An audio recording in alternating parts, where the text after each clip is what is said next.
everyone, and welcome back to Tokyo Talk. I'm Mai, and today we've got a word that's short but packs a punch. Yank. And I'm Jack. That's right, Mai. Yank. It's one of those words you can almost feel. It means to pull something sharply and suddenly, doesn't it? Exactly, Jack. It's a quick, forceful pull. For example, you might yank a door open if it's stuck, or yank a weed out of the garden. Have you ever had to yank something unexpectedly? Oh, definitely. Just the other day, my old lawnmower's cord got stuck, and I had to give it a good yank to get it going. It felt quite vigorous. When Jack says vigorous, he means something done with energy and strength. So a vigorous yank implies a very forceful, energetic pull. It's more than just a gentle tug. Precisely.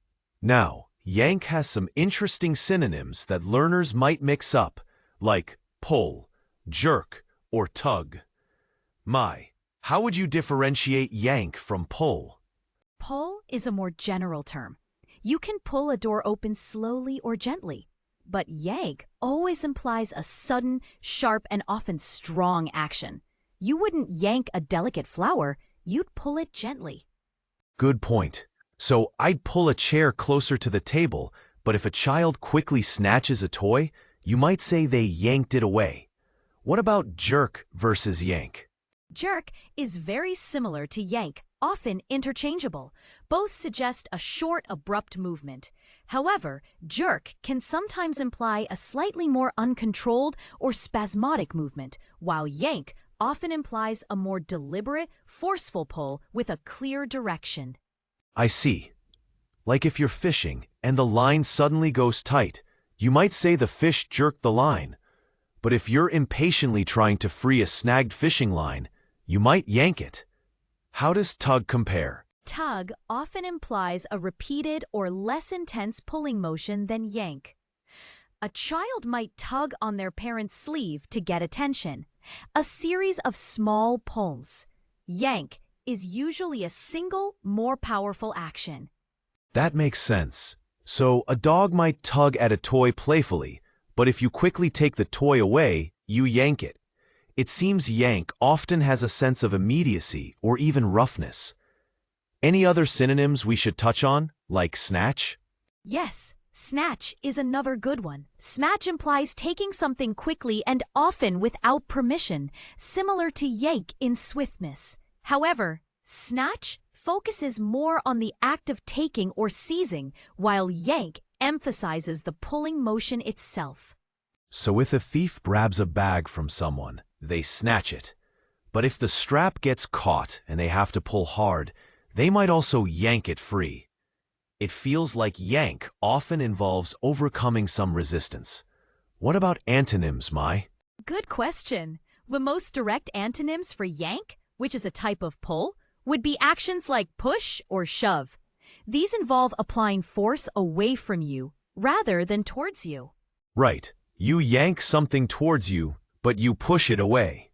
That's a clear contrast. Sometimes, yank can even mean to remove someone or something suddenly from a situation, like a TV show being yanked off the air. That's an interesting figurative use, Jack. When Jack says a show was yanked off the air, it means it was suddenly and abruptly canceled or removed from the schedule.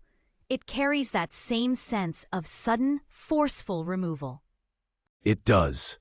It's a versatile little word. So, listeners, when you need to describe a quick, sharp pull, yank is your word. But remember the nuances Mai explained. Mai, what's a common mistake learners make with yank or its synonyms?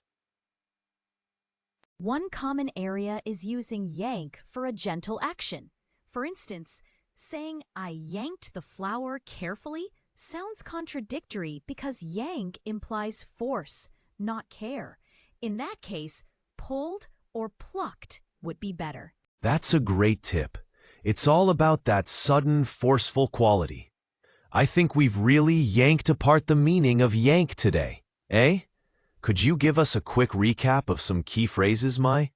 Certainly. So we had give it a good yank, meaning to pull something hard, and yanked off the air for something suddenly canceled. What about yank someone's chain, Jack? That's another one. Ah, to yank someone's chain. That's a classic idiom. It means to tease someone or to deliberately mislead them, usually in a playful way. Could you explain what I mean by classic idiom? When Jack calls it a classic idiom, he means it's a well-known, commonly used figurative expression whose meaning isn't obvious from the literal words. So yanking someone's chain isn't literally pulling a chain. It's about playfully deceiving them. Exactly. Like if I told you I saw a penguin walking down Shibuya Crossing, I'd just be yanking your chain. It's not meant to be malicious.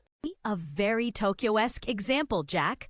So, to review, yank for a strong, sudden pull. Contrast it with pull, gentler, general, jerk, similar, can be more spasmodic, and tug, often repeated, less intense. For example, I had to yank the car door open because it was frozen shut, but a child might gently pull a wagon. And while you might tug repeatedly at a stuck zipper, if you suddenly use a lot of force, you yank it. It's important to choose the word that best fits the force and suddenness of the action. Absolutely. Practice using yank in a sentence this week, everyone. It's a great expressive verb. That's all the time we have for today on Tokyo Talk. We hope you enjoyed exploring the word yank with us.